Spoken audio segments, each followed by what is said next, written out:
armies across the world is to protect their nations. This has been done time and again. It can be seen in the Russia-Ukraine war and more recently in Israel's retaliation after the terror attacks by Hamas. When nations are threatened, the military is the first to respond. Soldiers take it upon themselves to serve and protect, even if it means sacrificing their lives for the nation. But what happens when armies turn the tables of power and instead of serving the government, they overthrow the political leaders in a coup?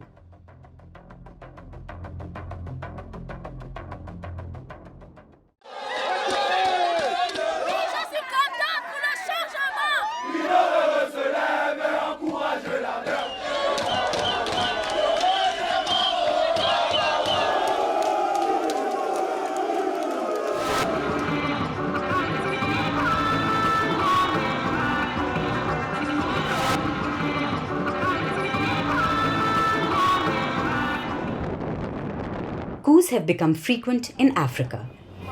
This year, the military took over in Gabon and Niger, and they were welcomed by civilians with open arms. Since 2020, there have been 7 successful coups in Africa. It started with Mali, then Sudan, Chad, and Guinea saw military takeovers. Burkina Faso too saw a young captain reign in power. And in a domino effect of coups, Gabon and Niger too fell in line. There is one common thing here. The coup-hit nations are all in Western Africa, in a region called the Sahel, sandwiched between the dry Sahara Desert to the north and the lush savanna to the south. And all of these coup-hit nations of Sahel share something: a history of being colonized by one European power, France. The Sahel states had gained independence from France.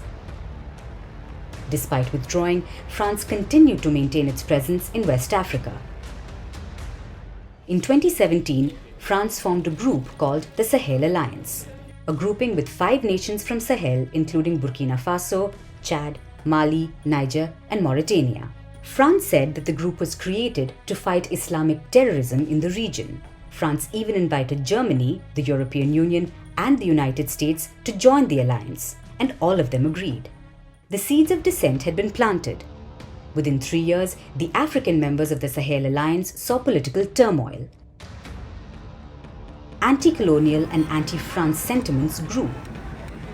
Sahel states felt that they were being forced to follow Western ideals and democratic traditions, and they were in no mood to tolerate the West's arm twisting. So the strongest pillar of the country, the army, took matters into their own hands. Civilian governments that overtly favored France and the West were overthrown. Presidents were put under house arrest and imprisoned. For the people here have arrested me. And the crowds loved it. Military officers were celebrated with grand rallies. They were carried on shoulders and paraded through the streets. As coups hit Gabon and Niger, France, Western nations, and a group called the Economic Community of West African States, or ECOWAS, sanctioned the military juntas responsible for the coups. This ignited anti-France and anti-West sentiment even more. French military bases were surrounded by thousands in Niger, and France adamantly refused to accept the coup.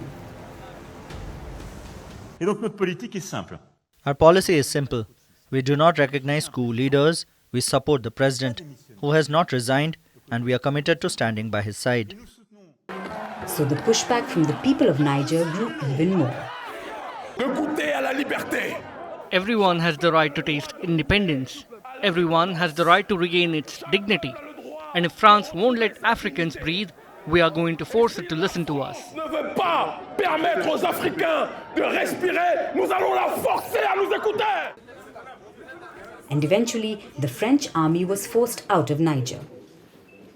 The announced disengagement is well underway today, and we can see that what was announced as a coordinated, controlled and orderly disengagement by 31st December is indeed what is happening, since both parties, Nigerian and French, have the same objective of ensuring that there are no French soldiers or capabilities left by the 31st of December. The people of Niger see the French leaving as the final step of decolonization, and they thank their military for it. France has lost its influence in Africa and is being removed from the Sahel.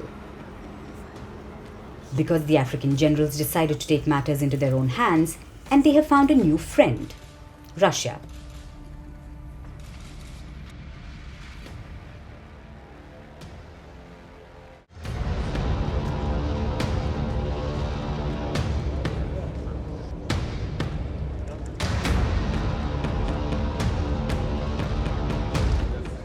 In the month of July, Russian President Vladimir Putin hosted a dialogue with African nations in St. Petersburg. At a time when Putin is facing a global cold shoulder, African nations were happy to engage with him. Putin has become almost like a messiah in the Sahel region. His posters and banners can be seen at every anti-France rally. West Africans don't see Russia as a colonial power.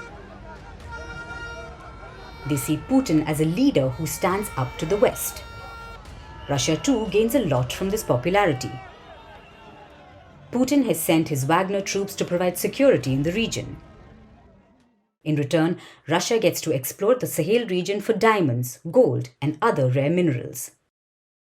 Are the armies in the region hungry for power, or do they genuinely care about their nation's future? Whatever the case may be, they control the corridors of power now. And people have given them their full support. People in Niger and Mali want nothing but the army. Captain Ibrahim Traoré is a towering figure in Burkina Faso. The three nations have rejected France's Sahel alliance and have formed a security pact of their own. Sahel is kicking out Western powers and welcoming Russia. The world is going through the process of a new world order. And Africa is playing one of the most important roles in the geopolitical chess match.